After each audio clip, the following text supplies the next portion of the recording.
चलो अगर कंफर्म कर देना ऑडियो ऑडिबल है कि नहीं आप लोग को।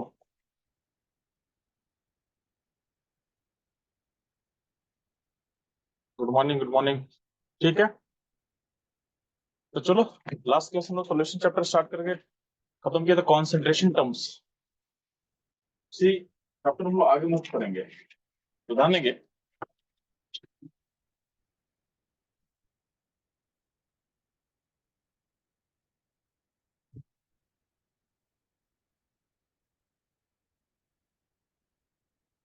तो हम लोग स्टार्ट करने वाले हैं सॉल्यूशन चैप्टर में फर्दर। तो आज हम लोग कवर करेंगे हेनरी लॉ, और टाइम परमिट करेगा तो मूव कर जाएंगे हम लोग रॉल्स लॉ पे। ठीक है, तो चूंकि लास्ट क्लास में क्वेश्चन काफी ज्यादा करवा दिया था आप लोग को, तो टॉपिक हम लोग को लास्ट क्लास में हेनरी लॉ कवर करना था, बट वो कवर नहीं हो पाया था। ठीक है,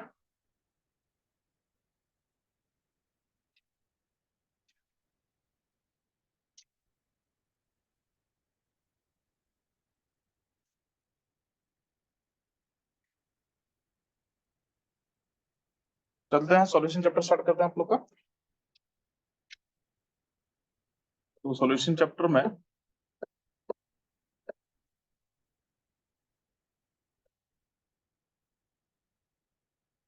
जब भी बात करें तुम सॉल्यूशन का, तो सॉल्यूशन में एक होता है सॉलिड, एक होता है आपका सॉल्वेंट। ठीक है,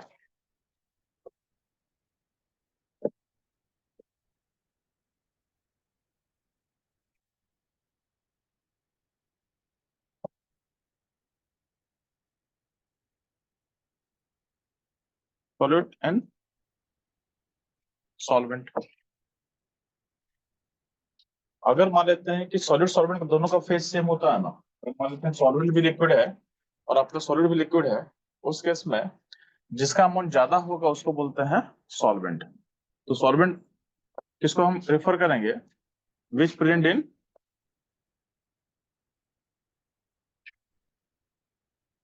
विच प्रेजेंट इन लार्ज क्वांटिटी।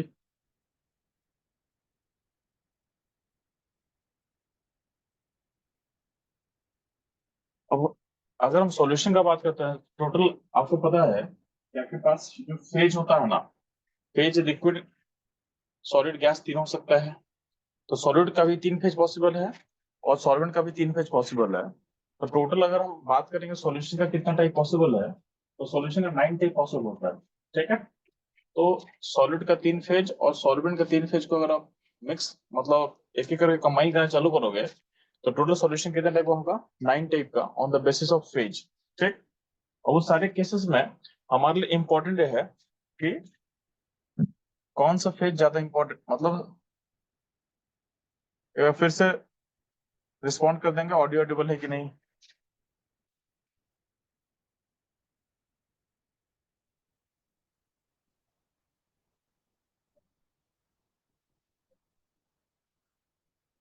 ठीक है,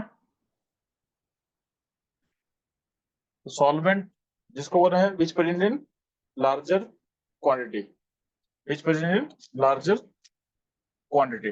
बात समझ में आया। अब ध्यान देना, हमारे लिए कौन सा आपका इंपॉर्टेंट केस होगा। तो हमारे लिए इंपॉर्टेंट केस क्या होता है, इंपॉर्टेंट केस है रखना। हमारे लिए इंपॉर्टेंट है जब सॉल्वेंट किस में हो, लिक्विड फेज में हो। तो सॉल्वेंट का फेज लिक्विड हो वाले इंपॉर्टेंट केस होता है। ठीक है, यानी इस पूरे चैप्टर में हम लोग को स्टडी करना है जब सॉल्वेंट का फेज क्या होगा, आपका लिक्विड होगा। ठीक है,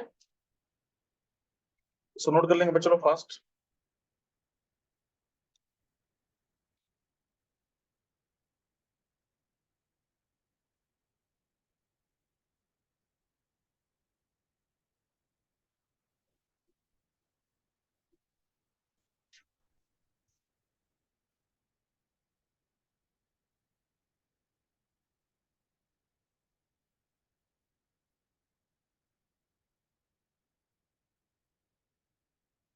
ठीक है, तो ध्यान देना, अगर आपका सॉल्वेंट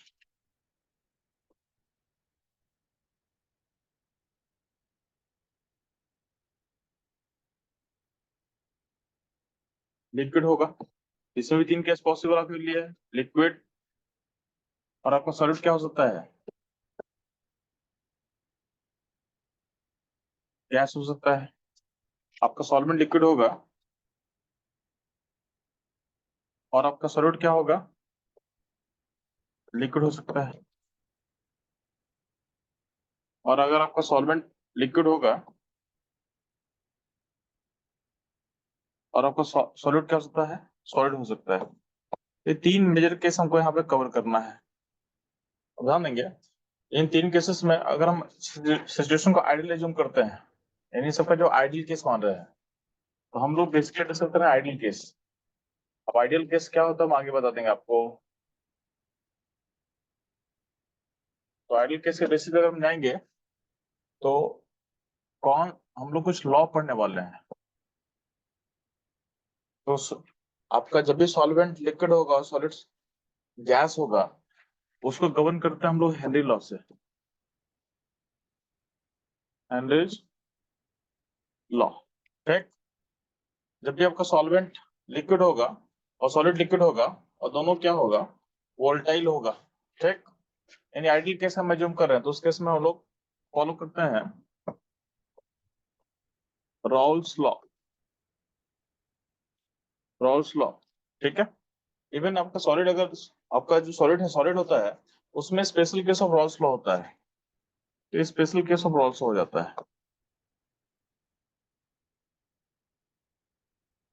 ठीक है, तो ये भी रॉल्स लॉ का यूज करके इसको हम लोग सॉल्व कर लेंगे। तो ये तीन पार्ट को हम लोग चैप्टर में कवर करना है। ठीक है, फिर लास्ट में कवर करेंगे कॉलिगेटिव प्रॉपर्टी। तो पहले इसको वन वन कवर करते हैं। तो जो पहला होगा जो सॉल्वेंट आपका लिक्विड होगा और सॉलिड क्या होगा, गैस होगा। इसको हम सबसे पहले कवर करेंगे इसको। चलो इस पार्ट को हम कवर करते हैं, इसको नोट कर लेना जल्दी से फास्ट।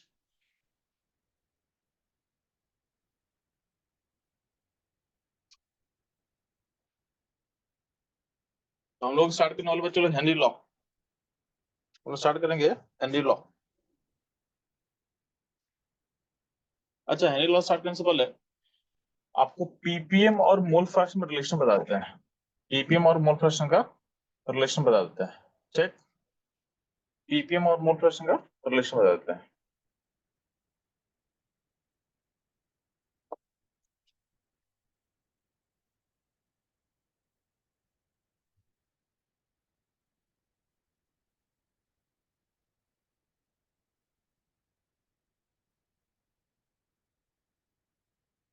अच्छा, लास्ट क्लास में क्वेश्चन बैंक आपको नहीं मिला है,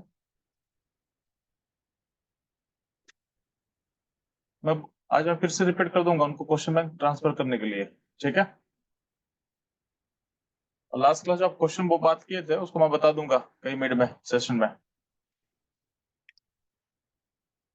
तो टॉपिक स्टार्ट करें, चलो हेनरी लॉ।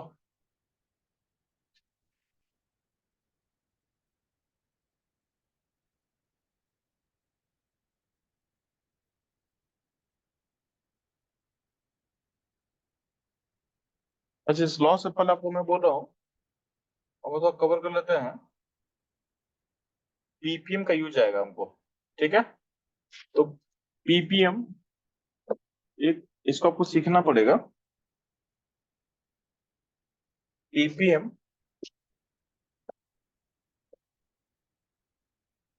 रिलेशन बिटवीन,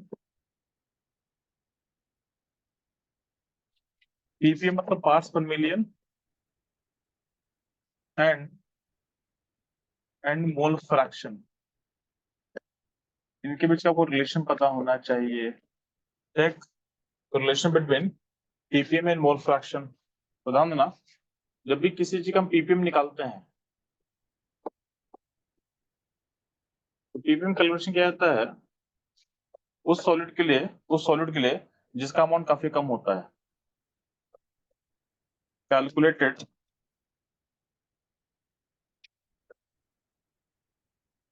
मतलब देखो हम जिसका लार्ज अमाउंट उसको भी निकाल सकते हैं, ऐसा नहीं है, लेकिन हम लोग जनरली जनरली यूज करते हैं, generally calculated for solid having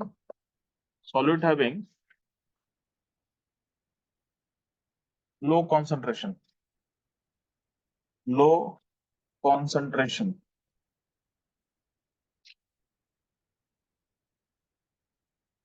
तो जिसका सॉलिड का कॉन्सेंट्रेशन लो होगा उसके लिए हम लोग पीपीएम निकालते हैं, ठीक है। हम लार्ज के लिए निकाल सकते हैं, बट लार्ज का जो एक्सप्रेशन है वो नीडेड नहीं है।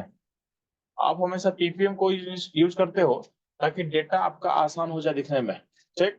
जैसे मान लेते हैं आपके पास एयर का एक सैंपल है, इस एयर का सैंपल मान लेते हैं कि O2 है। O2 का हम मोल मान लेते हैं सैंपल में 10⁵ है, ठीक है। और N2 का एज्यूम कर लेते हैं अमाउंट है 4 × 10⁵ है, ठीक है। ये मोल्स में हम बात कर रहे हैं। एक सैंपल में O2 इतना है, N2 इतना है, और मान लेते हैं साथ में हीलियम है। अब हीलियम पार्टिकल जो होगा वो मान लेते हैं 2 है, ठीक है। मान लेते हैं नियॉन, नियॉन पार्टिकल का नंबर मान लेते हैं 4 है, ठीक। हीलियम 2 नियॉन क्या है आपके पास 4 है। तो इस सैंपल को तुम देखोगे, इन सैंपल में किस सॉलिड यानी किस का अमाउंट काफी कम है, तो आपको देखोगे हीलियम नियॉन का अमाउंट काफी कम है। तो हम जब पीपीएम डिफाइन करेंगे तो पीपीएम का मतलब क्या होता है, तो पीपीएम का मतलब होता है पार्ट्स पर मिलियन, पार्ट्स पर मिलियन, ठीक है। तो ध्यान देंगे, तो पीपीएम का डिफाइन किया गया है जिसका निकालना है, जिस जिस भी कंपोनेंट का निकालना है, जिस भी कंपोनेंट का निकालना है तो उसको हम लिखते हैं एन मतलब उसका मोल, सी मतलब कंपोनेंट। सी डिफाइन किया गया है उस कंपोनेंट के लिए, ठीक है। तो mole of component bye total mole into 10⁶, ठीक है। इसको पीपीएम बोला गया है। अब समझा देंगे, जब भी टोटल मोल हम लेते हैं ना, तो जैसे यहाँ पे टोटल मोल जब भी लोगे सिस्टम का, तो टोटल मोल में सारे का मोल को आपको एडअप करना थे। तो अगर हमको पीपीएम निकालना है किसका, हीलियम का, तो हमको हीलियम के मोल को डिवाइड करना है टोटल मोल से। अब टोटल मोल में कुछ मोल होगा O2 का, कुछ मोल होगा N2 का, कुछ मोल होगा हीलियम और नियॉन का। अब आपको पता है कि हीलियम और नियॉन का मोल काफी कम है, तो आप टोटल मोल के कैलकुलेशन में इनको कर सकते हो neglect. This can be neglected, can be neglected. आप नेग्लेक्ट नहीं करोगे तो कैलकुलेशन थोड़ा डिफिकल्ट हो जाएगा। आंसर सेम ही आएगा बट आपका मैथमेटिकल कॉम्प्लेक्सिटी बढ़ जाएगा। तो हमेशा एडवाइस ये रहता है कि जब भी टोटल मोल आप ऐड करते हो ना, तो जिसका मोल कम होता है उसको आप नेग्लेक्ट कर दिया करो, क्योंकि आंसर सेम ही रहेगा। बट अगर आप उसको मोल को अगर ऐड कर लोगे ना, तो आपका मैथमेटिकल कॉम्प्लेक्सिटी बढ़ जाता है। इस क्वेश्चन में अगर हम बात करेंगे कि हमको पीपीएम निकालना हीलियम का, हमको पीपीएम निकालना हीलियम का, तो कैसे निकालेंगे पीपीएम ऑफ हीलियम। तो हीलियम का मोल कितना दिया बच्चे लोग, ये दिया है 2। टोटल मोल कितना होगा बच्चे लोग इसमें, तो टोटल मोल ध्यान देना, मैं लेफ्ट साइड में ऐड कर रहा हूँ इसमें। तो टोटल मोल में मैं कंसिडर करूंगा O2 और N2 का। O2 और 10⁵ और N2 है 4 × 10⁵ दिया हुआ है, ठीक। दोनों को, बाकी मैं हीलियम और नियन का मोल को मैं कर रहा हूँ नेग्लेक्ट। क्यों कर रहा हूँ, लॉजिक समझ में आना चाहिए, क्योंकि हीलियम नियन का मोल जो है वो काफी कम है रिस्पेक्ट टू आपका ये जो है N2 और O2। तो N2 O2 के रिस्पेक्ट में आपका हीलियम और नियन क्या है, काफी कम है, ठीक है। तो इसको आप हटा सकते हो। तो अल्टीमेटली क्या हो जाएगा, ये हो जाएगा 10⁵। इसको ऐसा कर सकते हैं, इसको नीचे ले रहा हूँ, ले रहा हूँ, ठीक है। ये हो जाएगा 5 × 10⁵ हो जाएगा, ठीक। ये हो जाएगा आपका टोटल मोल। तो हीलियम का पीपीएम जो हम निकाल रहे थे यहाँ पे,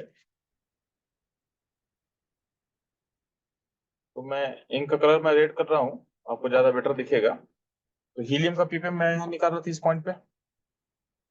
तो आपके पास फॉर्मूला में पुट कर दो, फॉर्मूला यहाँ मैं ऑलरेडी बता चुका आपको। पीपीएम का फॉर्मूला क्या होता है चलो, तो मोल जिसका निकालना उसका मोल divided by total mole into 10⁶, ठीक है। तो हीलियम का मोल है 2, टोटल मोल कितना होगा सिस्टम का 5 × 10⁵, बात समझे, और इंटू 10⁶ कर दिया। तो हीलियम का पीपीएम कितना निकल के आ जाए बच्चों लोग, तो आपका यहाँ से कटेगा, ये हो जाएगा ये यहाँ से 10/5 काटो, कैंसिल करो, क्या ऊपर 10 बचेगा, फिर 5 से 10 को डिवाइड करके 2 आ जाएगा, तो अल्टीमेटली हो जाएगा 4। तो हीलियम का पीपीएम हो गया 4 ppm। बात समझे? अब आपके पास क्वेश्चन है कि आप पीपीएम निकालो नियन का। आप क्या करोगे, फाइंड पीपीएम ऑफ नियॉन, क्या होगा बताना आपको, जल्दी फास्ट।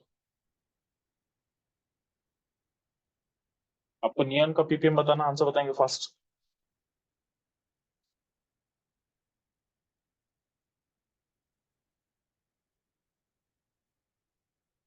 जल्दी से बच्चों पीपीएम बताएंगे नियॉन का।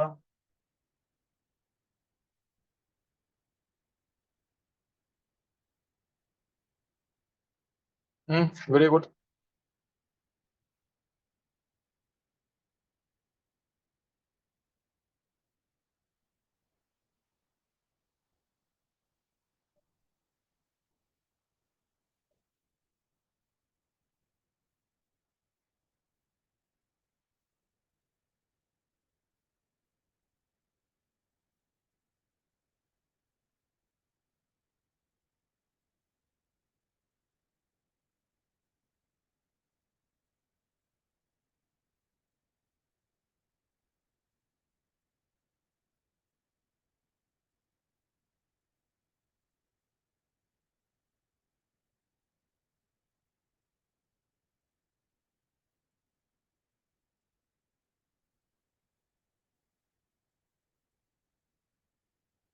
ठीक है, चलो सारे लोग का आंसर सही आ गया, इसमें कोई दिक्कत नहीं आप लोग का।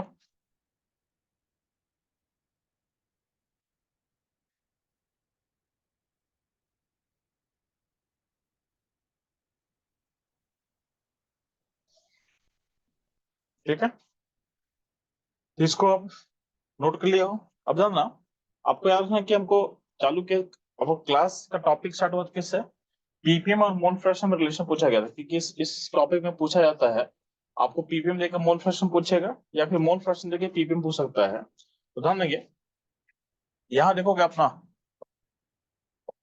ये जो देखोगे पीपीएम कैसे डिफाइन किया था हम लोग, mole of component by mole total into 10⁻6। तो मोल ऑफ जो कंपोनेंट है ना बाय मोल टोटल, क्या होता है, मोल फ्रैक्शन।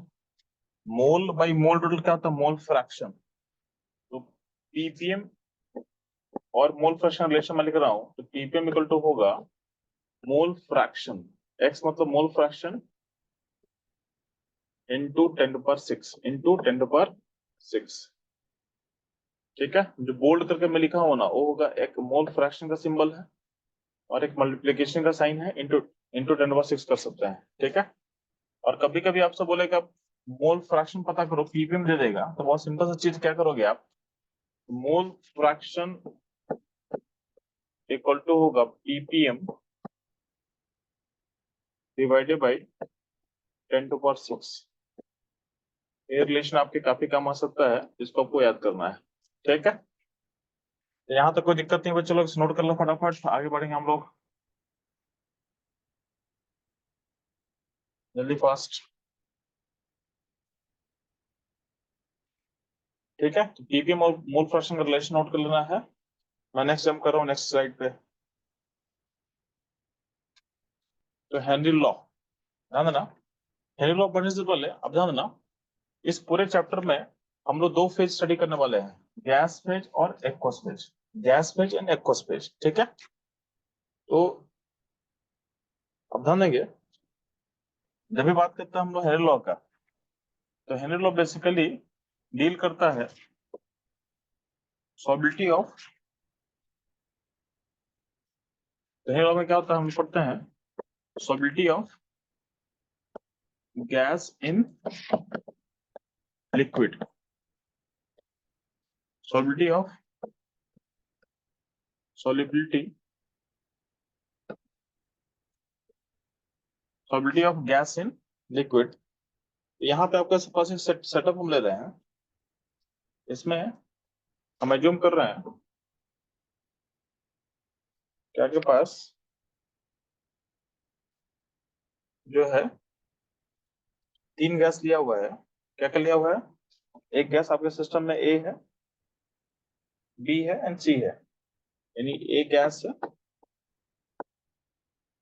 आपके पास B gas and C gas है, तीन गैस सिस्टम में लिया हुआ है, और आपका सॉल्वेंट है मान लेते हैं, ठीक है। तो यहाँ पे सॉल्वेंट है, नॉर्मली सॉल्वेंट क्या होता है, वाटर होता है, तो वाटर का लिख सकते हो, यानी यहाँ पे लिक्विड फेज है, ये वाटर का लिक्विड फेज है मान लेते हैं, ठीक है। लेकिन जरूरी नहीं कि वाटर ही हो, आपका अल्कोहल भी हो सकता है, तो any any liquid can be solvent आपका हो सकता है। तो यहाँ पे एक केस के लिए बस ले रहे हैं, सॉल्वेंट वाटर ले रहे हैं, ठीक है। अब आपको पता होगा कि किसी भी टेम्परेचर पे आप देखोगे, आपको पढ़े होगे कि आपका जो एयर है डिजॉल्व करता है पानी में। जैसे मान लेते हैं जो हम पानी पीते हैं उसमें कहीं ना कहीं आपका एयर डिजॉल्व रहता है। इसको कैसे हम प्रूफ कर सकते हैं, उस पानी को आप गर्म करो, तो पानी को जब भी गर्म करते हो उसमें से एयर का बबल निकलता है, मतलब प्रूफ करता है कि आपके वाटर में कहीं ना कहीं क्या है, आपका एयर यानी गैसेस क्या होता है, डिजॉल्व रहता है, ठीक है। और आपको ये पता है कि जितना भी एक्वेटिक लाइफ है, तो जितना भी एक्वेटिक सिस्टम है, यानी जो भी पानी में जो भी रहते हैं आपके एनिमल्स, वो कहाँ से रेस्पिरेशन करता है, तो रेस्पिरेशन के लिए ऑक्सीजन कहाँ से आता है उनको, तो बोला गया है, तो आप जानते हो कि जो वाटर में डिजॉल्व ऑक्सीजन है उसी का यूज करके रेस्पिरेशन करता है, ठीक। तो एक्वेटिक एनिमल के लाइफ का सपोर्ट के लिए भी ये ऑक्सीजन का जो डिजोनेशन है वो बहुत इंपॉर्टेंट होता है। यानी ऑलरेडी ऑलरेडी नेचर में ऐसा सिस्टम बना हुआ है कि गैसेस क्या है, गैसेस आकर पानी में क्या होगा, डिजॉल्व करता है, ठीक है। तो मान लेते हैं कि यहाँ पे ए बी सी तीन गैस है, तो इस गैस का कुछ पोर्शन क्या होगा, वाटर में डिजॉल्व रहेगा, तो उसके अमाउंट को रिप्रेजेंट करने के लिए हम लिख सकते हैं, ऐसा लिख सकते हैं कि पानी के अंदर यानी वाटर के अंदर यहाँ पे कुछ ए एक्वस लिखा हुआ है, यानी ए का जो पार्ट पानी में घुला हुआ है, ठीक है। फिर बी का कुछ B aqueous and C aqueous, यानी एक्वस मतलब एक्वस फेज में जो डिजॉल्व है उसके लिए हम लिख रहे हैं एक क्यों लिख रहे हैं। तो आपके पास तीन गैस है एबीसी, वो सब कुछ पार्ट क्या होगा, वाटर में डिजॉल्व रहेगा। अच्छा ध्यान देना, गैसेस जब भी पानी में डिजॉल्व करता है ना, तो गैसेस का अमाउंट काफी लो लो अमाउंट पर डिजॉल्व करता है। तो एक पॉइंट याद दिमाग सेट रखना है कि solidity of gas in liquid is very low, काफी कम होता है, डिजॉल्व करता है बट काफी कम होता है, ठीक। ध्यान देंगे। तो अगर हम बात करते हैं गैस फेज में, तो गैस फेज में कितना कंपोनेंट है आपके पास, तो गैस फेज में तीन कंपोनेंट है, गैस फेज में तीन कंपोनेंट यहाँ पे क्या क्या है, ए है बी है सी है, ठीक है। तो गैस फेज में जो भी आपके पास गैस रहेगा, ठीक, उसका अपना एक प्रेशर होगा। तो हम ऐसा बोल सकते हैं क्या कि ए का प्रेशर को हम बोल दिए पी ए, बी का प्रेशर को बोल दिए पी बी, और सी का प्रेशर को बोल दिए पी सी। इन तीनों को आप ऐड कर लो, ठीक है। तो ए का प्रेशर पी है, बी का प्रेशर पी बी, और सी का प्रेशर क्या होगा, पी सी। इसको आप ऐड कर लोगे तो बन जाएगा पी टोटल, क्या होगा, P total, P A P B and P C equal to क्या होगा, पी टोटल।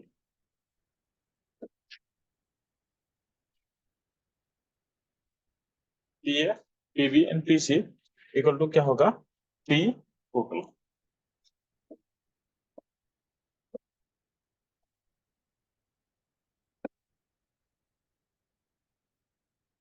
तो P A P B P C equal to क्या होगा, पी टोटल, ठीक। तो अब ध्यान देना, हम यहाँ बात करें मोल फ्रैक्शन में, तो हमको मोल फ्रैक्शन दो फेज में जानना होता है, एक्वस फेज और गैस फेज, ठीक। तो अगर हम बोलेंगे, जब भी हम सिंबल y यूज करेंगे, तो जनरली इस पूरे चैप्टर में अगर हम y की तरह सिंबल लिख रहे हैं ऐसा, या फिर हम लिखेंगे x की तरह, ठीक। तो x और y दोनों है, ये सिंबल बेसिकली मैं यूज करता हूँ। तो जब भी मैं x लिखूंगा इसका मतलब क्या होगा, ये रिप्रेजेंट करता है mole fraction in aqueous phase या फिर लिक्विड फेज। तो x सिंबल का यूज करते हैं हम लोग डिनोट करने के लिए mole fraction in liquid phase और aqueous phase, fraction in liquid phase. और y का यूज करते हैं हम लोग, ये रिप्रेजेंट करता है मोल फ्रैक्शन, कहाँ का, तो गैस फेज का, चेक।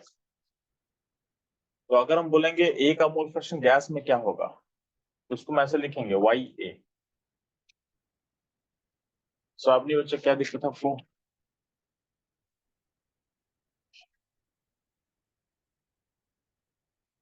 यहाँ तो कोई दिक्कत तो पूछ सकते हैं आप लोग। है ठीक है। तो अगर हम बोलेंगे वाई ए,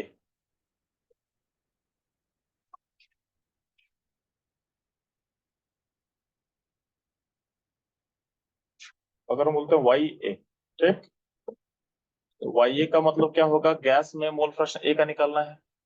इसका मतलब होगा मोल ऑफ ए कहाँ का, गैस फेज का, बाई टोटल मोल कहाँ का, गैस फेज का। ठीक है। तो टोटल मोल गैस फेज में कितना होगा, तो टोटल मोल जो है वो गैस फेज का होने वाला है mole of A plus mole of B plus mole of C, किस फेज का, गैस फेज का। ठीक। तो ये चीज वहां डिवाइड करेंगे हम, बात समझे।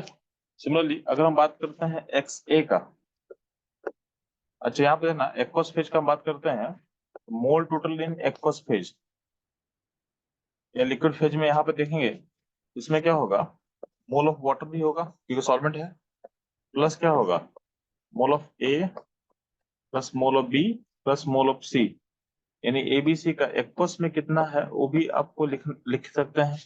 बट क्या होता है, आपको मैं शुरू में लिख चुका हूँ कि गैस और सॉलिबिलिटी क्या होता है, पानी में काफी कम होता है, तो इसको आप कर सकते हो नेग्लेक्ट। तो आपको बात बताया हो टोटल मोल में क्या होता है, जिसका क्वांटिटी स्मॉल होगा उसको कर सकते हैं नेग्लेक्ट, इसको कैन बी नेग्लेक्टेड, इसको आप नेग्लेक्ट कर सकते हो, बात समझे। तो टोटल मोल की जगह पे आप लिख सकते हो इन एक्वस फेज या लिक्विड फेज में क्या होगा, equal to mole of water यानी मोल ऑफ सॉल्वेंट। ठीक।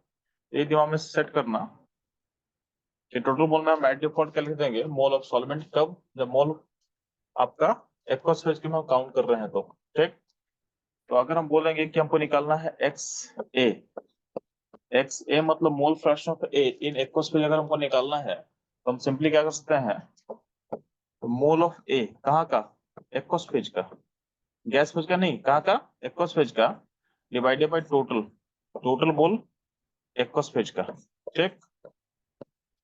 और एक्वस फेज का टोटल मोल कितना होता है, mole of aqueous phase divided by total mole of aqueous phase में क्या होता है, मोल ऑफ वाटर कर देना यानी मोल ऑफ सॉल्वेंट कर देना।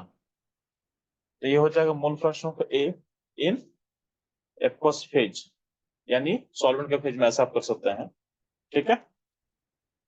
तो एक्स से वाई समझ में आया। सिमिलरली क्या होगा, सिमिलरली आप गैस फेज में, एक्वस फेज में आप एक्स बी निकाल सकते हो, आप एक्स सी निकाल सकते हो, यहाँ पे तीन कंपोनेंट है तो तीनों को आप निकाल सकते हो। ठीक है। और अगर आपको बोलेंगे वाई ए, तो वाई ए निकाल चुके हैं, वाई ए क्या होगा, mole of A by mole total in gas phase, और गैस फेज में आपको मोल फ्रैक्शन निकालना है इसका, बी का, बी का मोल फ्रैक्शन कैसे निकालेंगे, गैस फेज में तो उसको बोलते हैं वाई बी, वाई बी क्या होगा जी, mole of B in gas phase by total mole of gas phase. ठीक है। वाई सी कैसे निकले बच्चों लोग, mole of C in gas phase divided by total mole in gas phase. ठीक है। तो बेसिक टर्मिनोलॉजी टर्मिनोलॉजी है जो आपको पता होना चाहिए, बात समझ में आया, इतना क्लियर है बच्चों लोग। ठीक है। अब ध्यान देना।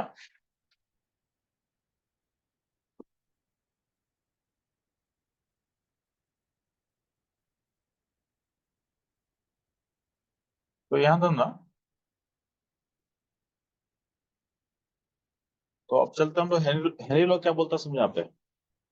तो अकॉर्डिंग टू हेनरी लॉ, यहाँ पे तो ये जो हेनरी लॉ हम लोग पढ़ रहे थे, उसके अकॉर्डिंग क्या बोलता है अभी आपको जानना है। तो अकॉर्डिंग टू हेनरी लॉ,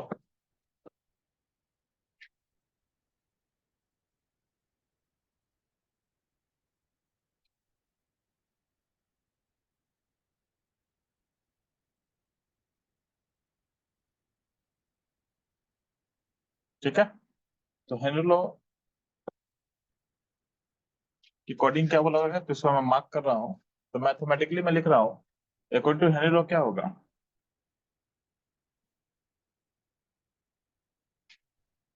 अच्छा ठीक है, इस पेज को मैं दोबारा रिपीट कर दे रहा हूँ। अगर पेज आप नोट कर लिए हो तो आप ध्यान दे देते जाओ। मैं रिपीट करने के लिए जो इंक का कलर मैं यूज करूंगा वो लाइट ग्रीन रहेगा, ताकि मैं कहाँ बता रहा हूँ को समझ में आए। ठीक, देखो टॉपिक हम स्टार्ट किए थे, solubility of gas in liquid कैसे डिसाइड करते हैं। तो ये इसको गवर्न करने के लिए लॉ दिया गया है, आपका हेनरी लॉ दिया गया है। ठीक, बात समझ में आए? अब आपको एक पॉइंट समझाया गया कि गैस और सॉलिबिलिटी लिक्विड में ऑलरेडी क्या होता है, बहुत लो होता है। तो यहाँ लिखा हुआ वेरी लो, लो लिखा हुआ है। ठीक, अब इसको आप समझाने के लिए एक सेटअप मैं ड्रॉ किया हूँ। तो सेटअप में देखोगे तो एक सेटअप पे देखोगे यहाँ पे दिख रहा है यहाँ पे ना, यहाँ पे तीन गैस लिया है, एबीसी गैस लिया हुआ है, और नीचे आपका सॉल्वेंट जो है वाटर लिया गया। तो आपको पता है कि गैस का कुछ अमाउंट सॉल्वेंट में घुलेगा। तो यहाँ पे जो जो गैस का अमाउंट पानी में घुला हुआ है उसके लिए मैं लिख रहा हूँ A aqueous B aqueous and C aqueous, यानी जो पार्ट एक्वस में डिजोल्व कर रहा है। अब ध्यान ना, इस पूरे चैप्टर में हम लोग को दो फेज स्टडी करना होता है, गैस फेज और एक्वस फेज। तो चीजों को सिंपल रखने के लिए मोल फ्रैक्शन को डिनोट करने के लिए हम दो सिंबल यूज करेंगे, एक लिखेंगे एक्स, एक लिखेंगे वाई। तो जब भी हम सिंबल वाई यूज कर रहे हैं, वाई बेसिकली आपको बता रहा है मोल फ्रैक्शन इन गैस फेज। ठीक है, जब भी बात करते हम जब भी हम लिखेंगे एक्स, तो एक्स बेसिकली रिप्रेजेंट हम करते हैं मोल फ्रैक्शन इन इन लिक्विड फेज या फिर एक्वस फेज के लिए। ठीक, अब आपके पास ए गैस है, बी गैस है, सी गैस है। ए बी सी गैस होगा तो उसका अपना कुछ प्रेशर होगा। तो गैस ए का जो पार्शियल प्रेशर है, यानी गैस का खुद का ये जो प्रेशर को पीए बोला गया, गैस बी का प्रेशर पीई बोला गया, गैस सी का प्रेशर पीसी बोला गया है। अब तीनों का सम कर दिए तो सम करके क्या मिलेगा हमको, हमको मिलेगा पी टोटल। क्या मिलेगा, प्रेशर टोटल मिल जाएगा। बात समझ में आया? सिमिलरली हम बात करते हैं, अगर हम बात करते हैं वाई ए का, वाई ए का मतलब क्या होगा, mole fraction of A in gas phase. तो कैसे होगा, तो mole of A in gas phase divided by total mole in gas phase. बात समझे? सिमिलरली हम बोलते हैं अगर एक्सए का, एक्सए मतलब क्या होता है, mole fraction of A in aqueous phase, ये लिक्विड फेज। तो उसको कैसे निकालेंगे, तो पहले आपको टोटल मोल निकालना पड़ेगा। तो टोटल मोल इन एक्वस फेज कैसे निकलता है, तो मोल ऑफ वाटर प्लस जो भी उसमें सिस्टम में डिजॉल्व किया हुआ है गैसेस है, सारे के मोल को आपको ऐड करना पड़ेगा। और आपको पता है कि वाटर में गैसेस का अमाउंट काफी कम डिजॉल्व करता है, तो वाटर के रिस्पेक्ट में उनके मोल को हम कर सकते हैं नेग्लेक्ट। तो जब भी एक्वस पे डील कर रहे हो तो नॉर्मली क्या होता है, टोटल मोल की जगह पे आप लिख सकते हो मोल ऑफ वाटर, यानी मोल ऑफ सॉल्वेंट लिख सकते हो। ठीक, ये हो जाएगा आपका एक्स है। सिमिलर एक्स भी क्या होगा, तो mole of B in aqueous phase divided by total mole of in aqueous phase, जो कि होता है वाटर ऑफ वाटर का मोल हो जाएगा। समझा? सिमिलरली अगर हम गैस फेज में बात करते हैं तो गैस में फेज में टोटल मोल क्या होगा, तो सारे गैस के मोल को आप ऐड कर दो गैस फेज में। तो गैस फेज में नॉर्मली क्या होता है, गैस का अमाउंट काफी लार्ज होता है, तो इसमें नेगलेक्ट करने की जरूरत नहीं है आपको है, अनटिल अनलेस कोई गैस का अमाउंट काफी कम आपको क्वेश्चन में दिया हुआ है। लेकिन एक्वस फेज में बाय डिफॉल्ट आप गैसेस मोल को नेगलेक्ट कर सकते हो, क्योंकि गैसेस सॉलिडिटी क्या होता है, पानी में काफी कम होता है। ये था, मैं रिपीट कर दिया हूँ। आई थिंक डाउट्स ओवर हो चुका होगा आप लोग का। ठीक है, बात समझ में आया? देखो डेफिनेशन आप लोगों को बुक से मिल जाएगा, तो हम लोग यहाँ डेफिनेशन पढ़ाने के लिए आपको नहीं आ रहे हैं। ठीक है, हम लोग को देखना है कि आप हेनरी लॉ को सही से समझ पा रहे हो कि नहीं, मतलब कहाँ से कहाँ को लिंक करना है। तो लॉ जो है, लॉ तो आपको एनसीईआरटी बुक में मिल जाएगा, आपके बुक में लॉ लिखा हुआ मिल जाएगा। बट लॉ किसको कहाँ से कनेक्ट कर रहा है, प्लस न्यूमेरिकल्स में कैसा अप्रोच करना है। ठीक है, तो जब तक ये चीजों को समझोगे नहीं ना मैथमेटिकली, या फिर पिक्चरली समझोगे नहीं कि कहाँ का अमाउंट कहाँ से लिंक कर रहा है, आप हमेशा गड़बड़ करोगे। ठीक है, और जितना बेटर आपको यहाँ पे समझाया जा रहा है, आपको कहीं भी ऑनलाइन प्लेटफॉर्म में आपको नहीं मिलेगा। तो ये लोग कहाँ से कैसा लिंक हो रहा है, यहाँ पे जितना बेटर आपको समझाया जाएगा और कहीं आपको नहीं मिलने वाला है। तो आपको बस सुनना है, जहाँ डाउट्स होगा पूछना है।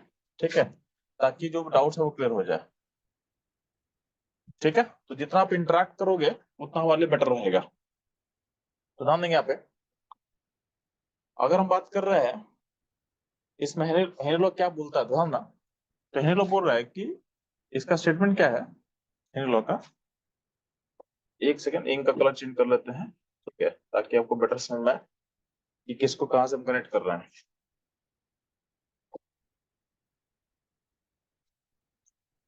हाँ, ध्यान देंगे। बात करते हैं हेनरी लॉ करते हैं। हेनरी लॉ बेसिकली लिंक करता है गैस के प्रेशर को एक्वस फेज के मोल फ्रैक्शन से। यानी बोला गया है कि pressure of A is proportional to mole fraction of A in aqueous phase, यानी एक्स ए। ठीक है, एक्स ए मतलब कहाँ का मोल फ्रैक्शन है, एक्वस फेज का, और ए का गैस फेज का मोल फ्रैक्शन का वाई ये बोल रहे थे। तो प्रेशर ऑफ ए यानी गैस का ए का जो प्रेशर है सरफेस के ऊपर में, वो उसके लिक्विड के मोल फ्रैक्शन के प्रोपोर्शनल होता है। ठीक है, सिमिलरली तो यहाँ पे ऐसा हम लिख सकते हैं, बेटर तरीके से लिख सकते थे कि पी ए प्रोपोर्शन टू क्या होगा, एक्स ए। सिमिलरली अगर हम बी का बात करते हैं तो पी बी प्रोपोर्शन टू क्या होगा, एक्स बी। असल में similarly P C proportion to क्या होगा, एक्स सी। यानी हर गैस का जो इंडिविजुअल प्रेशर है जिसको हम बोलते हैं पार्शियल प्रेशर, जिसको बोलते हैं पार्शियल प्रेशर, तो P A P B P C सब गैस का प्रेशर जो है अपने mole fraction of aqueous phase के प्रोपोर्शनल होता है।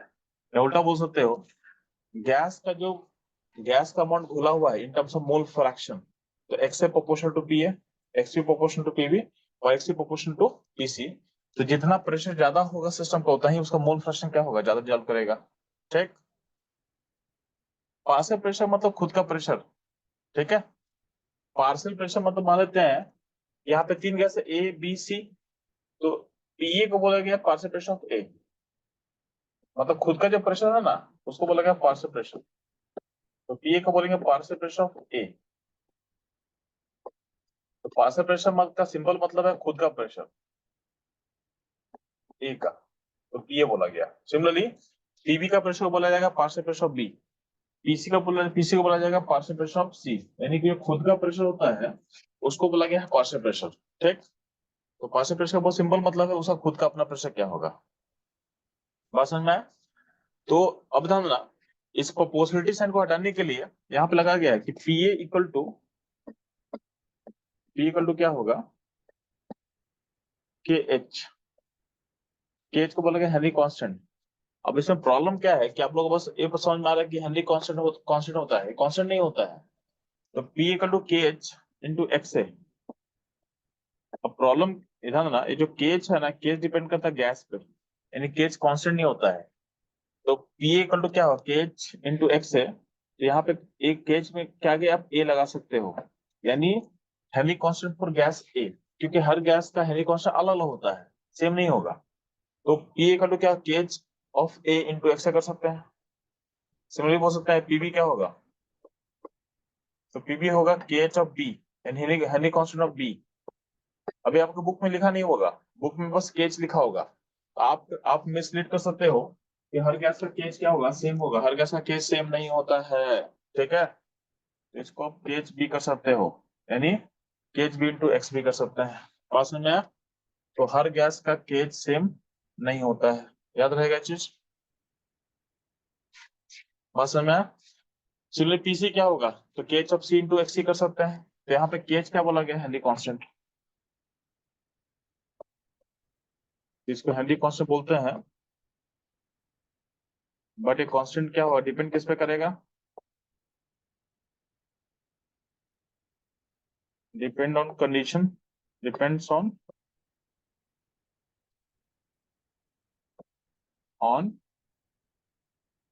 Gas, depends on gas and, या फिर गैस नेचर एंड टेम्परेचर। ठीक है, तो हेनरी कांस्टेंट डिपेंड करता है गैस नेचर पे, टेम्परेचर पे डिपेंड करता है। ठीक, तो इसलिए हम बोले कि हेनरी कांस्टेंट को कांस्टेंट नहीं बोल सकते हो, बस उसका नाम है, बट वो वेरी करता है। वेरी कैसे करेगा, तो गैस कौन सा है, ठीक है, और आपका टेम्परेचर कैसा है उस पर डिपेंड करता है। ठीक है, तो हेनरी कांस्टेंट आपको क्लियर हो गया, यहाँ तो कोई दिक्कत नहीं है। तो यहाँ तक नोट करोगे, नेक्स्ट पेज में जाके इसको फर्दर हम लोग करेंगे।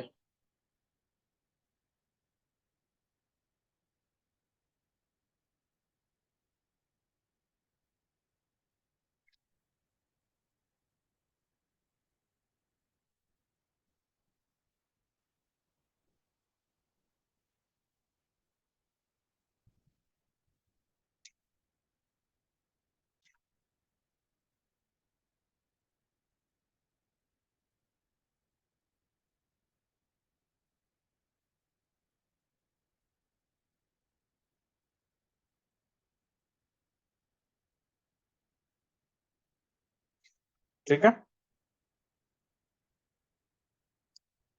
इतना नोट कर लिया आप लोग। अब ध्यान है यहाँ पे, इसमें कुछ पॉइंट्स मैं लिख दे रहा हूँ जो आपके लिए इंपॉर्टेंट रहेगा। एक सेकंड बस।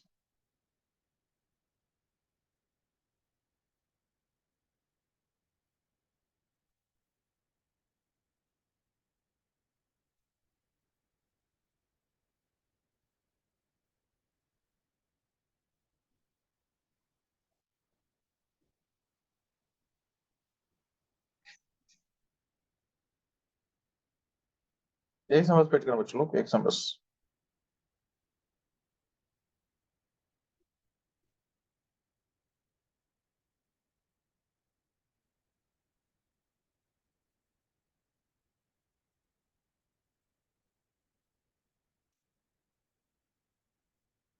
तो ध्यान देना, यहाँ से आप लोग क्या इन्फ्रेंस निकाल सकते हो कि P इक्वल टू के एच ए इंटू एक्स है। तो अगर केच बढ़ेगा, केच बढ़ेगा तो एक्स, इसको शॉर्ट में ऐसा लिखा रहता है, बुक्स में ऐसा लिखा रहता है, पी यानी पार्शियल प्रेशर इक्वल टू क्या होगा, के एच इंटू एक्स लिखा रहता है शॉर्ट में।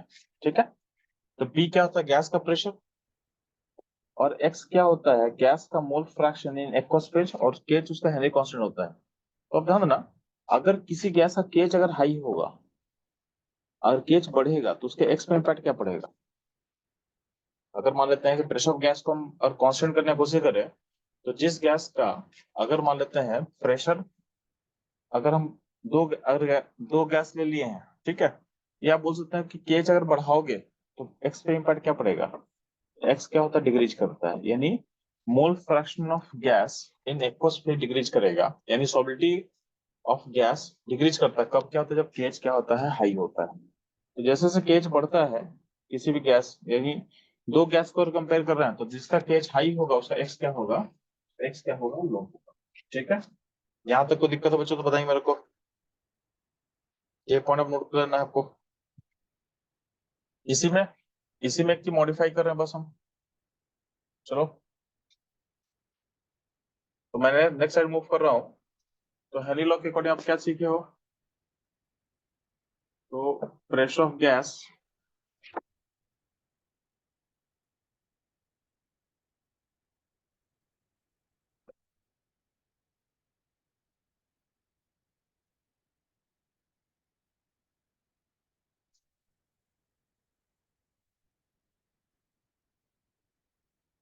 प्रेशर ऑफ गैस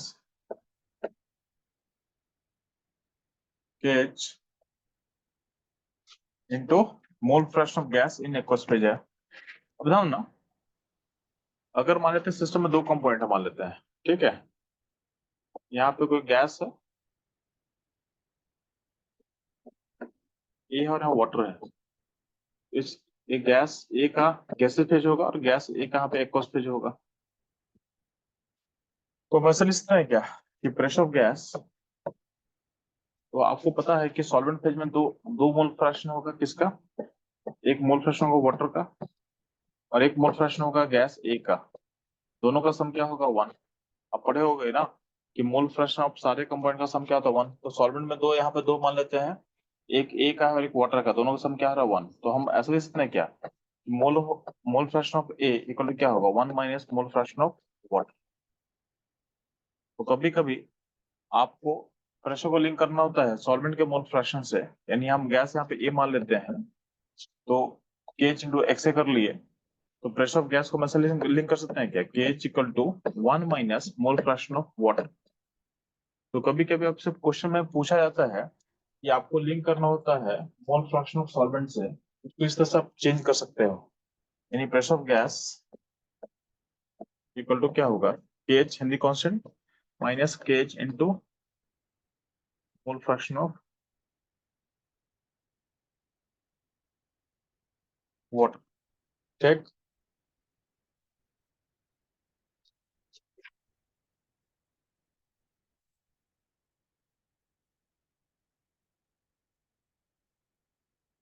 ठीक है,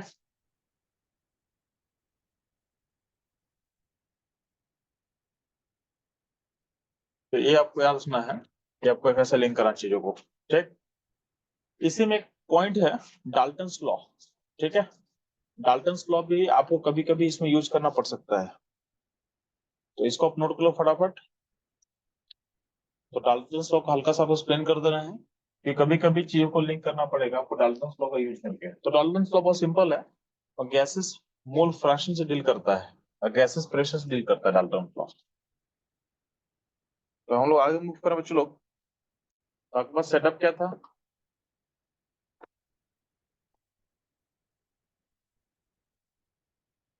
तो आपको सेटअप लिया हुआ है, इसमें ए गैस था, बी गैस था, और सी गैस था, यहाँ पानी था, ठीक है। पानी में क्या था, आपको ए का कुछ पार्टिकल किया हुआ है, A aqueous, B aqueous and C aqueous, ऐसा सिचुएशन था आपके पास, ठीक है। मैं पीछे साइड पे जा रहा हूँ बैक, जो नोट नहीं किया वो पीछे बैक को देख लेना, जल्दी फास्ट नोट करेंगे।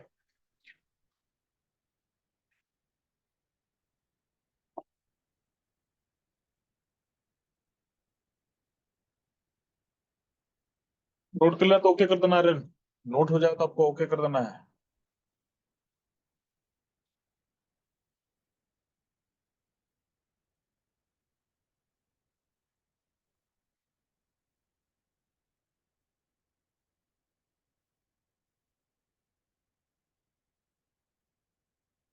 ठीक है, चलो। तो सिचुएशन ऐसा ऐसा था कि बस ए गैस था, बी गैस था, सी गैस था, उसका कुछ पानी डिजोल्व करेगा। तो यहाँ जो बोला गया ना ए का प्रेशर, ठीक है, यहाँ बोला गया ए का प्रेशर क्या होगा, तो ए का प्रेशर हम पीए बोल दिए थे, तो ये प्रेशर ऑफ पीए है। ए इसका बी का प्रेशर को पी बोल दिया, हम सी का प्रेशर को पीसी बोल दिए थे, और तीनों का जो सम है उसको बोल दिए थे पीटी, पी टोटल, ठीक है। तो डाल्टन्स लॉ जो है ना गैसेस मोल फ्रैक्शन को उसके प्रेशर से लिंक करता है। डाल्टन्स लॉ, डाल्टन्स लॉ के अकॉर्डिंग क्या बोला गया बच्चों लोग, तो बोला गया कि प्रेशर ऑफ ए जो होता है, ये होता है mole fraction of A in gas phase into PT होता है, पी टोटल, ठीक है। तो प्रेशर ऑफ ए जो होगा, प्रेशर ऑफ ए बोलो या बोलो पार्शियल प्रेशर, ठीक है, इसी को बोलते हैं पार्शियल प्रेशर ऑफ ए, यानी खुद का जो प्रेशर होता है गैस का, उसको बोला गया पार्शियल प्रेशर। कुछ बच्चों को डाउट होगा तो पार्शियल प्रेशर मतलब होता है उसका खुद का प्रेशर, ठीक है। तो पी इक्वल टू क्या होता है, पी ए यानी partial pressure A equal to क्या होगा, mole fraction of A in gas phase into P T होगा, इनटू पी टोटल होगा, ठीक। बात समझ में आया? सिमिलरली क्या होगा, पीवी क्या होगा, तो वाई बी यानी mole fraction of B in gas phase, y मतलब गैस फेज, तो वाई अगर आप बोलेंगे वाई वाई ए क्या होता है, तो वाई ए होता है mole of A in gas phase, mole of A, mole of A किस फेज का, गैस फेज का, बाय टोटल मोल कहाँ का होगा चलो, गैस फेज का, ठीक है। वाई बी का मतलब क्या है यहाँ पे, बी का मोल किस फेज का, गैस फेज का, टोटल मोल कहाँ होगा, गैस फेज का, ठीक है। तो पीवी का क्या होगा, वाई बी इंटू पीटी हो जाएगा। तो कभी कभी क्या होता है चलो ना, आपसे पूछता है वाई ए वाई बी निकालो, वाई ए वाई वाई सी निकालो, तो वाई ए कैसे निकलेगा, वाई ए निकलेगा सिंपल, वाई इक्वल टू क्या होगा, P A by P total, यानी ए का प्रेशर को टोटल प्रेशर जब डिवाइड करते हैं तो मेरे को मिलेगा वाई ए। सिमिलरली आपसे पूछा जाएगा वाई बी कैसे निकलेगा, यानी mole fraction of B in gas phase कैसे निकलेगा, तो पीवी का प्रेशर बी को डिवाइड करेंगे टोटल प्रेशर से, तो मिल जाएगा हमको वाई बी, ठीक है।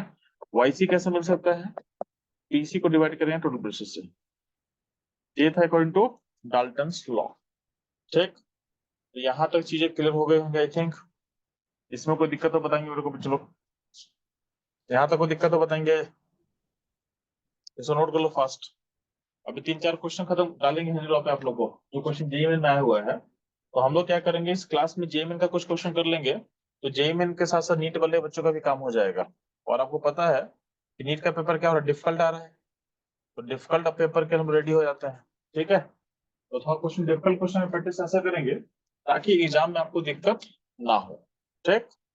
तो ऑलमोस्ट थ्योरी खत्म हो गया है हेनरी लॉ का। ठीक है। तो चलते हैं क्वेश्चंस पे। ठीक है। तो आपकी स्क्रीन पे जेईमेन का पीवाईक्यू मैं 5 से पेपर में शेयर कर रहा हूँ।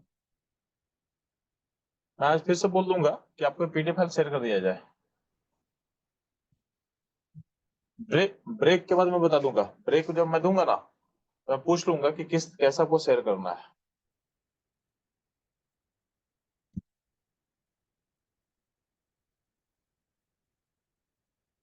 ठीक है।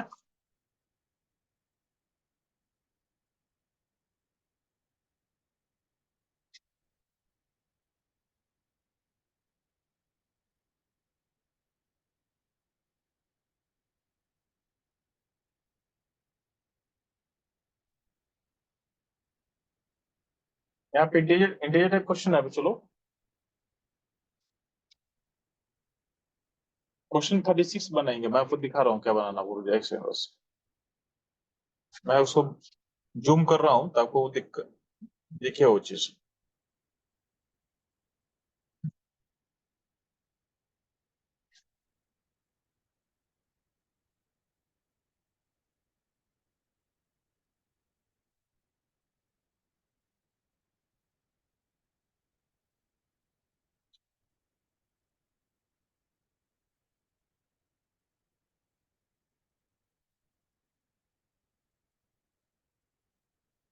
आपको क्वेश्चन 36 दिख रहा होगा। 36 क्वेश्चन। क्वेश्चन 36 को देखो लेफ्ट साइड में आपको दिख रहा होगा स्क्रीन पे 36 number. If O2 gas is bubble through water at 303 Kelvin, the number of millimoles of O2 gas that dissolve in 1 liter of water। इसको बनाओगे। ठीक है। और क्वेश्चन में दिया हुआ है, गिवन दिया हुआ है Henry law const Henry law. एक सेकंड। ठीक है। गिवन क्या दिया हुआ 36 नंबर में। चलो लेफ्ट साइड में आपको दिख रहा होगा। लेफ्ट साइड स्क्रीन में 36 नंबर दिख रहा होगा आपको। ठीक है। गिवन दिया हुआ Henry law constant for O2 दिया हुआ है 46.82 किलो बार। इन पार्शियल प्रेशर O2 का दिया हुआ है 0.920 बार। प्लस नीचे आपको एजम्पशन बोला हुआ है, assume solubility of O2 in water is too small। यानी O2 का सॉलिडिटी पानी में काफी कम है मानना आपको, नियरली नेग्लिजिबल बोला गया है। तो इसका आंसर बताओगे नियरेस्ट इंटीजर में क्या होगा। आप सिंपल कौन सा अप्लाई करो, क्वेश्चन बनना चाहिए। ठीक है।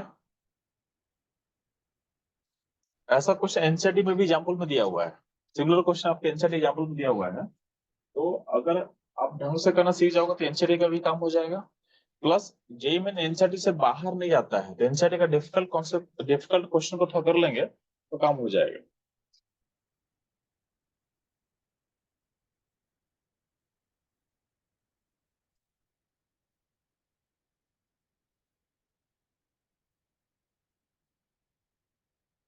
जल्दी से बच्चों लोग आंसर बताएंगे। नियरेस्ट इंटीजर बताना आपको बस। ठीक है।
ठीक है,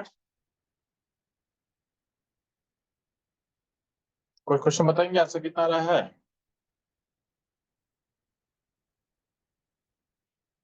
चलो मैं सॉल्व करूँ क्या इसको? बहुत टाइम और चाहिए आप लोग को?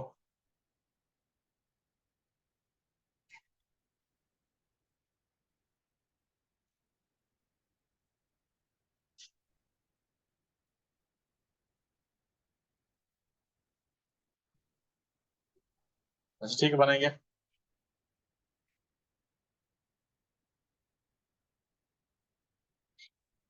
तो क्वेश्चन में कैलकुलेशन इन्वॉल्व होगा, तो कैलकुलेशन तो करना पड़ेगा आपको।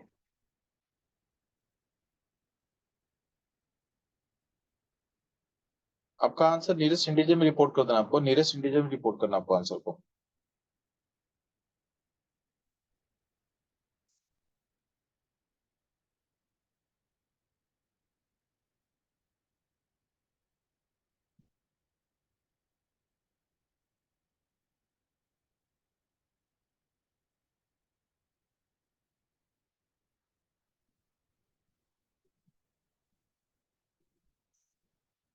सेम क्वेश्चन एनसीईआरटी में भी दिया हुआ है, एनसीईआरटी के एग्जांपल में क्वेश्चन ऐसा दिया हुआ है आपके पास, ठीक है।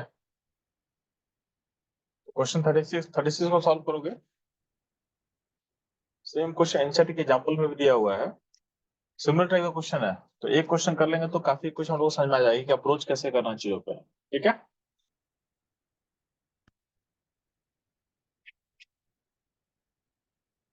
ठीक है, तो जो बच्चे बना रहे बनाओ, मैं भी यहाँ पे सॉल्व करता हूँ, ठीक है। तो दोनों लोग आंसर वेरीफाई कर लें आपस में लोग, ठीक है।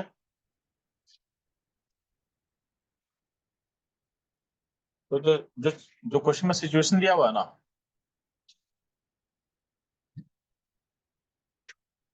तो वहाँ पे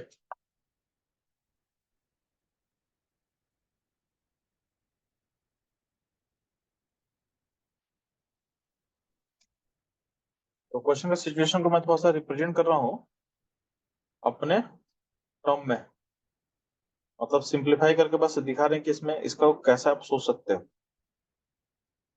तो आपके पास सिस्टम में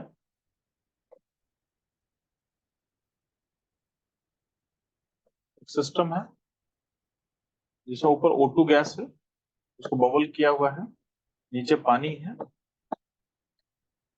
ठीक है। टेम्परेचर दिया 303 केल्विन, आई थिंक सर जरूरत हमको नहीं पड़ेगा। आपका जो वाटर है,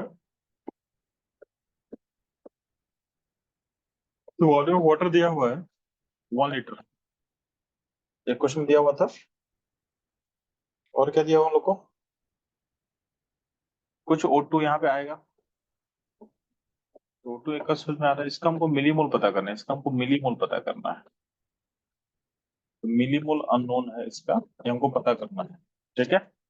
ये मिलीमोल होता क्या बच्चे लोग? तो मोल निकालना आपको, मोल को मल्टीप्लाई कर दोगे 1000 से, तो मिलीमोल बेसिकली क्या होगा, मोल का वैल्यू को मल्टीप्लाई करना आपको 1000 से, तो मेरे को मिल जाएगा मिलीमोल। यानी ये हमको चीज चाहिए, ठीक है, मिलीमोल हमको चाहिए।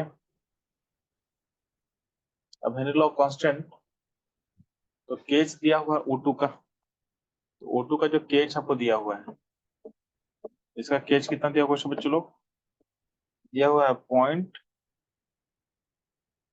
सॉरी ये दिया हुआ है 46.82 किलो बार, किलो बार दिया हुआ क्वेश्चन में। और ए का जो प्रेशर ऊपर है, तो प्रेशर O2 दिया हुआ क्वेश्चन में, कितना दिया हुआ बच्चों लोग?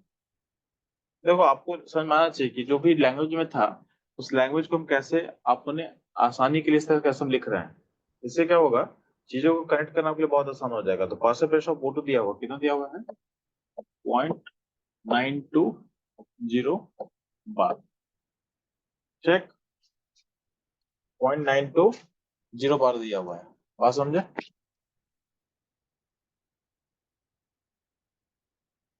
समझा नहीं यहाँ पे? तो आप अब यहाँ पे हम लोग हेनरी लॉ अप्लाई करते हैं। तो हेनरी लॉ के अकॉर्डिंग क्या है, according to Henry law, according to Henry law क्या होगा, pressure of O2 equal to क्या होगा, KH into mole fraction of O2। Pressure of O2 कितना दिया हुआ, चलो ये है 0. 0.920 बार। केच केच क्या है? हेनरी कांस्टेंट, जो कि दिया है कितना 46.82 किलो बार को बार में चेंज करो। इसको बार में चेंज करें तो बार का वैल्यू कितना होगा 46.82 इंटू 10⁻³ बार हो जाएगा।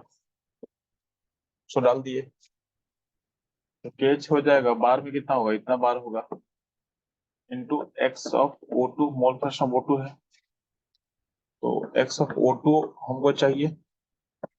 एक्स ऑफ O2 कैसे होगा निकलेगा 0.920 बाई 46.82 10⁻³ होगा। अब ध्यान है, जो मोल फ्रैक्शन ऑफ O2 होगा उसको कैसे लिख सकते हैं, तो mole of O2 divided by total मोल। अब चूंकि एक्वस्फीयर का टोटल मोल क्या होता है, मोल ऑफ वाटर, तो mole of O2 in aqueous phase divided by total mole in aqueous phase हो जाएगा 0.920 डिवाइडेड बाय 46.82 इंटू 10⁻³। अब ध्यान ना, वाटर का जो 1 लीटर होता है, वाटर का जो 1 लीटर होता है तो वाटर का डेंसिटी कितना होता है, डेंसिटी होता है 1 ग्राम पर ml। तो इससे आप वाटर का वेट निकालोगे तो वेट कितना निकलेगा, वेट निकल जाएगा 1 लीटर में होगा 1000 ग्राम। यानी इस क्वेश्चन में सॉल्वेंट का जो वेट है 1000 ग्राम निकल के आ जाएगा। ठीक है, ये वाटर का वेट 1000 ग्राम निकल के आ जाएगा। इससे वाटर का मोल निकाल सकते हो क्या, वाटर का मोल कितना निकलेगा बच्चों? तो आपके पास वाटर का जो वेट निकला 1000 ग्राम, उसको मोल में चेंज करना। मोल में कैसे चेंज करेंगे, तो mole of H2O, mole of H2O जो हम यहाँ बोल रहे हैं, मोल ऑफ H2O कितना निकला बच्चों? 1000 ग्राम को डिवाइड करेंगे किससे हम लोग, 18 से आ जाएगा 55.55।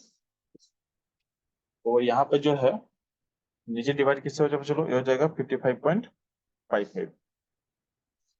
ठीक, तो यहाँ पे ध्यान देना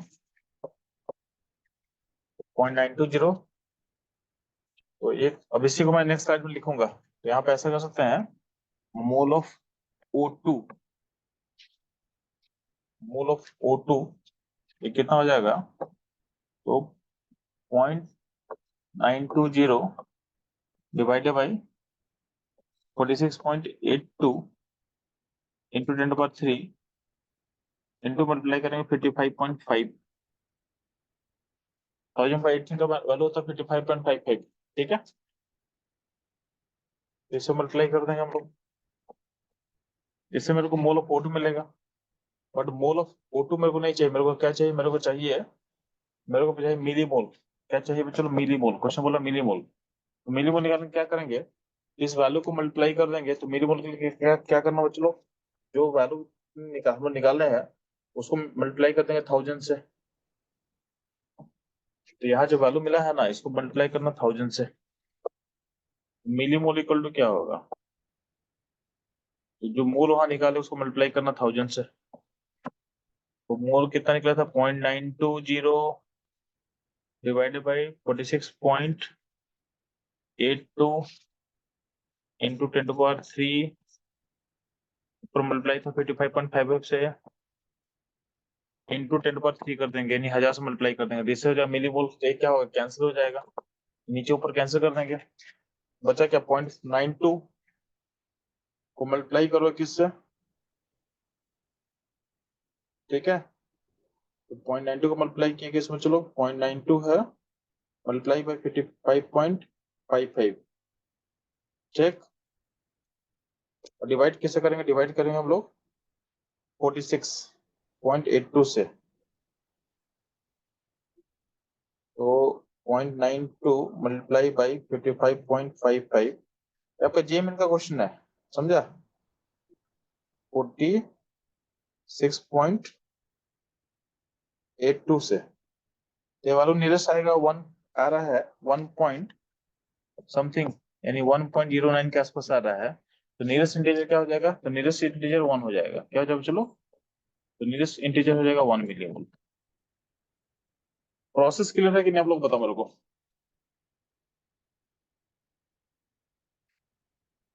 इसका आंसर हो जाएगा 1 मिलीमोल।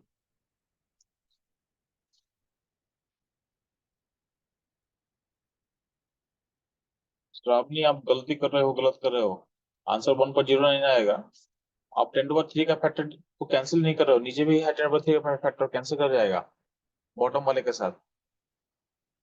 मिलीमोल आएगा 1.09 आएगा, 1.09। नीचे का 10 to 3 का फैक्टर कैंसिल करेगा ना, ऊपर 10 to 3 का फैक्टर, नीचे भी 10 to 3 का फैक्टर है, कैंसिल कर जाएगा। तो इसलिए वैल्यू आएगा 1.09। यहाँ तो कोई दिक्कत तो बताएंगे भाई इस क्वेश्चन में। आपको अप्रोच को नोट करना है कि अप्रोच कैसे किया गया है।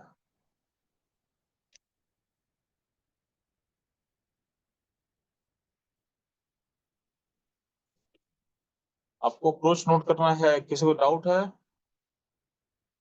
इस अप्रोच पे? कोई डाउट है आप लोग किसी को? चलो पूछ लो मेरे से फटाफट।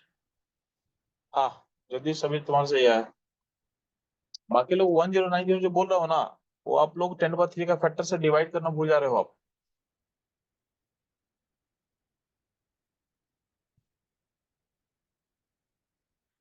ओम प्रकाश, आप भी गलती कर रहे हो। मैं सॉल्यूशन दे दिया हूँ, एक बार चेक करो। नीचे किलो बार में था ना आपका जो पी टोटल का, जो आपके पास है किलो बार को बार में चेंज करोगे ना, तो वहां से 10 to 3 का फैक्टर आ जाएगा।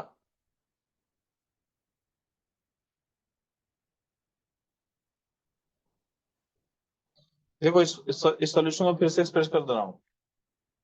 तो सॉल्यूशन जब मैं बनाया है उसको फिर से मैं समझा दे रहा हूँ। आपको प्रॉपरली उसको नोट कर लेना है। ठीक।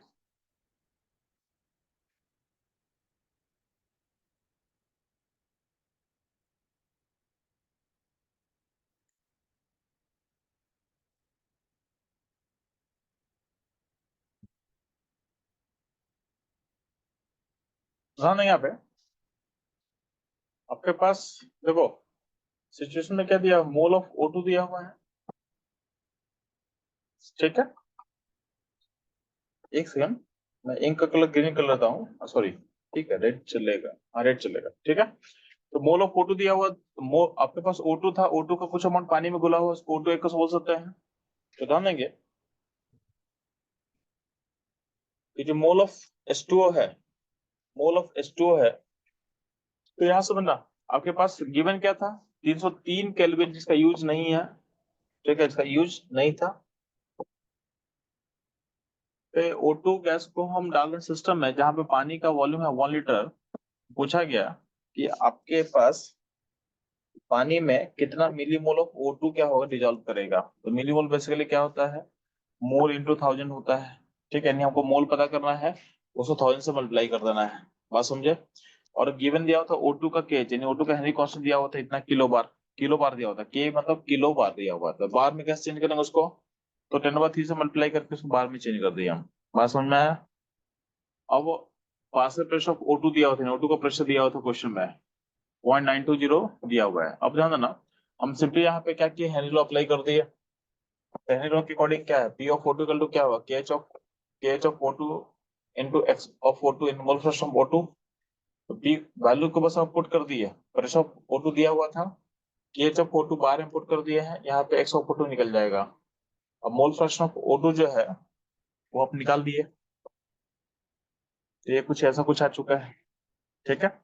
मोल फ्रैक्शन में जो टोटल मोल होता है, टोटल मोल क्या होता है, एक पेज में लिखते हैं सॉल्वेंट का मोल। तो सॉल्वेंट का मोल कैसे पता चलेगा, तो चूंकि वॉल्यूम दिया हुआ था आपको 1 लीटर, उसको मल्टीप्लाई करेंगे डेंसिटी से। वाटर का डेंसिटी कितना होता है, 1 ग्राम पर ml। अल्टीमेटली वाटर का वेट निकल के आ जाएगा 1000 ग्राम, उसको मोल में चेंज किया गया नीचे यहाँ पे 1000/18 करके मोल निकाल दिया हम। और यही हो जाएगा टोटल मोल। तो नीचे जो टोटल मोल है उसके बदले यहाँ पे पुट कर देंगे 55.55। तो यहाँ से मोल ऑफ O2 मिल जाएगा। मोल ऑफ O2 कितना मिलेगा, तो दिस वैल्यू इंटू 55.55, ये मिल गया मोल ऑफ O2। अब मोल ऑफ O2 नहीं पूछा गया आपसे, मिली मोल पूछा गया, तो इसको मल्टीप्लाई कर दो 1000 से। तो नीचे हम मल्टीप्लाई कर देगा उसको, तो मिली मोल के लिए क्या किया गया, मोल को 1000 से मल्टीप्लाई किया गया है, और कैलकुलेशन करके देखा गया तो आंसर था 1.09। 1.09। तो आपका नियरेस्ट इंटीजर क्या हो जाएगा, 1 हो जाएगा। नियरेस्ट इंटीजर क्या हो जाएगा, चलो 1 हो जाएगा। ठीक है, चलो इतना क्लियर है आप लोगों को। एक और क्वेश्चन ट्राई करो।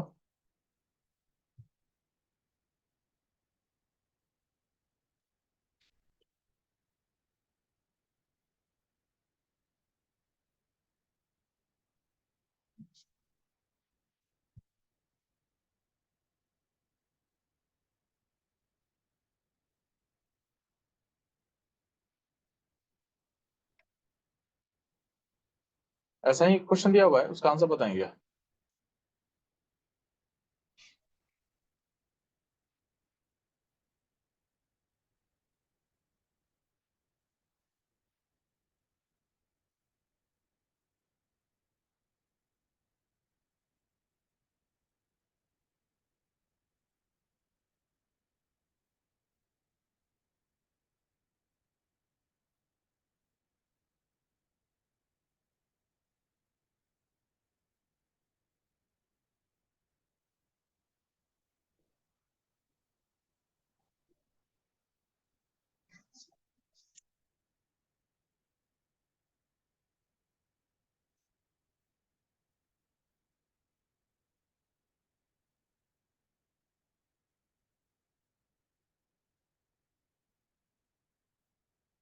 क्वेश्चन नंबर है ना 41 42, 41 42 दोनों हेयर लॉस है। आप क्वेश्चन 42 पर ट्राई करोगे, क्वेश्चन 42 पर ट्राई करोगे।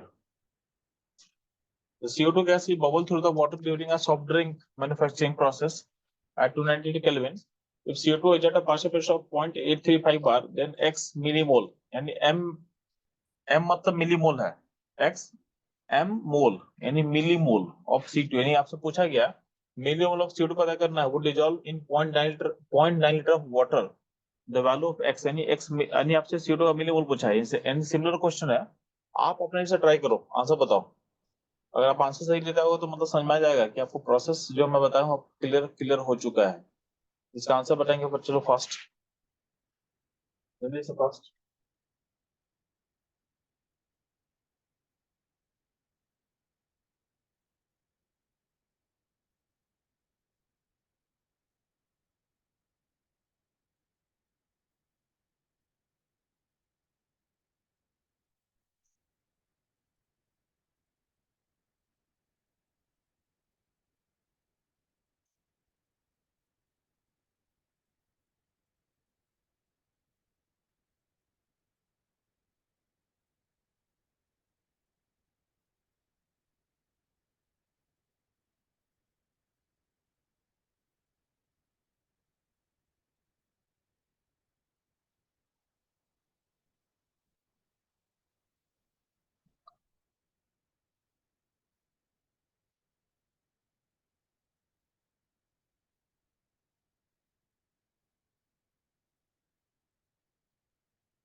ठीक है, जल्दी बनाएंगे चलो।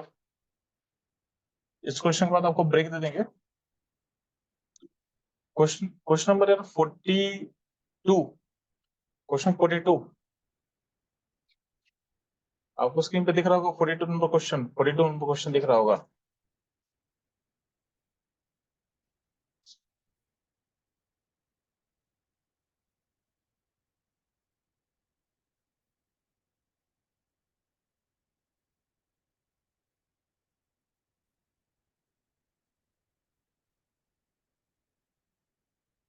क्वेश्चन 42 नंबर पे चलो, 42 नंबर क्वेश्चन सॉल्व करेंगे फास्ट, आंसर बता देंगे कितना आ रहा है।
ठीक है,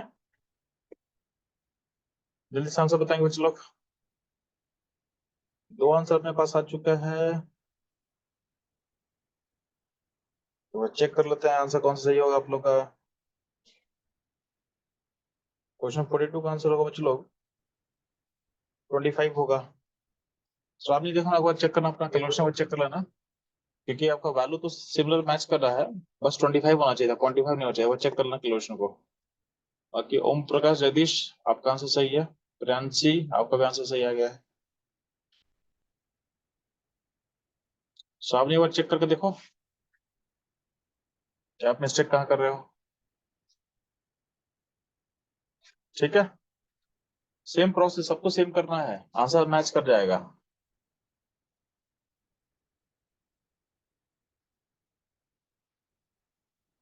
ठीक है, अर्पिता संगीता, आप लोग कहीं ना कहीं मिस्टेक कर रहे हो, मतलब सबको 0.25 तो सबका आ रहा है ना, आपका 0.25 पहुंच जा रहा है। ठीक है, तो वैल्यू तो सिमिलर है, बट डेसिमल का फर्क पड़, देखो डेसिमल क्यों फर्क पड़ रहा है वो चेक करना बस आपको। चलो इसको मैं बना देता हूँ, फिर हम लोग ब्रेक लेंगे। ठीक है, इसको बना देते हैं, फिर हम लोग ब्रेक लेते हैं।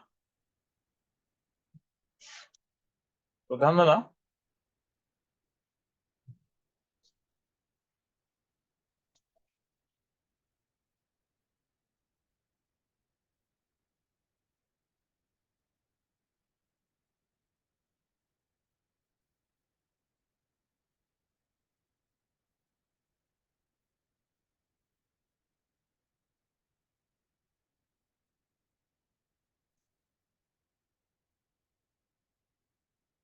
ये क्वेश्चन को मैं बनाता हूँ, आप देखना, पहले एक बार देख लो। क्वेश्चन 42 दिया हुआ था ना। ठीक है, तो 42 में आपको एक्चुअली इन्फॉर्मेशन क्या था आपके पास। CO2 गैस ऊपर में है, नीचे पानी है। ठीक है, पानी का वॉल्यूम कितना दिया हुआ था, इसमें CO2 कुछ एक्वस फॉर्म में डिजोल्व करेगा, आपको उसका मिलीमोल पता करना है। और पानी का अमाउंट दिया हुआ था 0.9 लीटर। 0.9 लीटर को चेंज करो ml में, तो कितना होगा, 900 ml हो जाएगा। इसको चेंज करो वेट में, तो इसका पानी का यानी सॉल्यूशन का वेट क्या हो जाएगा, 9। हम एज्यूम कर रहे हैं कि CO2 का अमाउंट काफी कम होगा एक्वस फेज में, 900 × 1 कर लेंगे तो क्या होगा, 900 ग्राम हो जाएगा। ठीक, तो पानी का मोल कितना हो जाएगा, पानी का मोल कितना हो जाएगा, 900/18। मोल ऑफ H2 कितना हो जाएगा, 900/18, जो कि हो जाएगा 50। समझ में आया। अब हमको इसके लिए हेलो अप्लाई करो। P of CO2 equal to क्या होगा, H of CO2 into mole fraction of CO2 in aqueous phase. P of CO2 question में कितना दिया था बच्चों लोग, 0.83 बार, बार में था ना। और KH ऑफ CO2 कितना दिया हुआ था, तो 1.67 इंटू 10⁻³ बार। ठीक, मोल फ्रैक्शन ऑफ CO2 यहाँ आ जाएगा, मोल फ्रैक्शन ऑफ CO2। तो इससे मोल फ्रैक्शन ऑफ CO2 कैसे निकलेगा, तो mole of water bye total मोल, जो कि दिया हुआ है क्वेश्चन में 50। Sorry, mole fraction of CO2 यहाँ होगा CO2 बाय टोटल मोल, जो कि हो जाएगा पानी का, mole of CO2 divided by mole of water. Ultimately mole of CO2 equal to हो जाएगा mole of CO2 divided by mole of water, जो कि 50 दिया हुआ है, इसको इक्वल टू कर दोगे इस वैल्यू से, यानी 0.835 को डिवाइड करना पड़ेगा 1.67 इंटू 10⁻³ से। तो मोल निकालने के क्या करेंगे, 0.835 1.67 10⁻³ इंटू 50 करना पड़ेगा। ये मोल निकल गया। मिली मोल कैसे पता चलेगा, आप मिली मोल के लिए क्या करेंगे चलो, इस मोल को मल्टीप्लाई करेंगे 1000 से। 0.835 1.67 10⁻³ यहाँ रहेगा, ऊपर 50 रहेगा, और यहाँ पे 1000 से मल्टीप्लाई करेंगे, तो ये पॉइंट ये कैंसिल कर जाएगा नीचे, और ये नीचे कटेगा कितने बार में, 2 बार में कटेगा। तो अल्टीमेटली मिलीमोल कितना होगा, 50/2 होगा, यानी इसको 25 लिख सकते हो, 25 लिख सकते हो। तो इसका आंसर होगा 25। ये समझ में आया आप लोगों को, चलो सॉल्यूशन क्लियर है।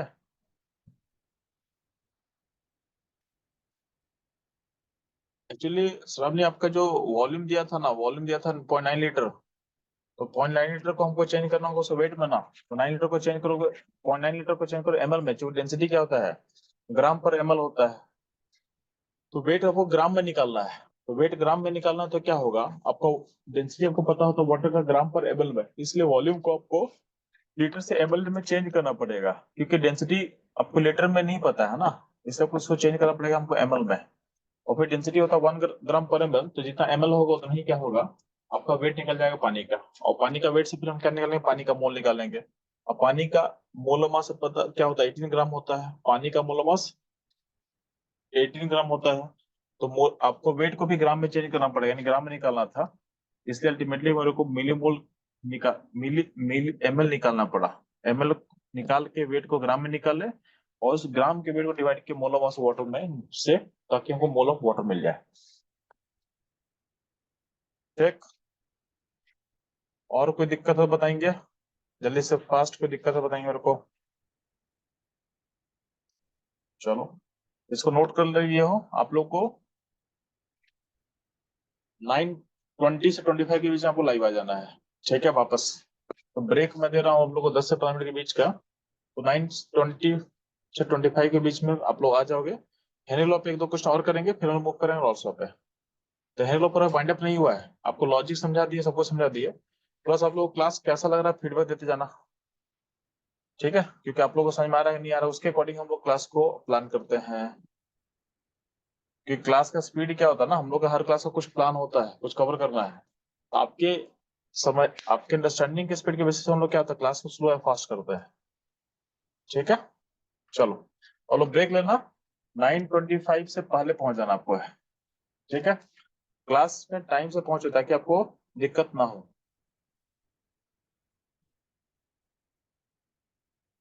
ठीक है, तो लोग ब्रेक ले लो, मैं अपने इनसे सेशन को म्यूट कर रहा हूँ बस।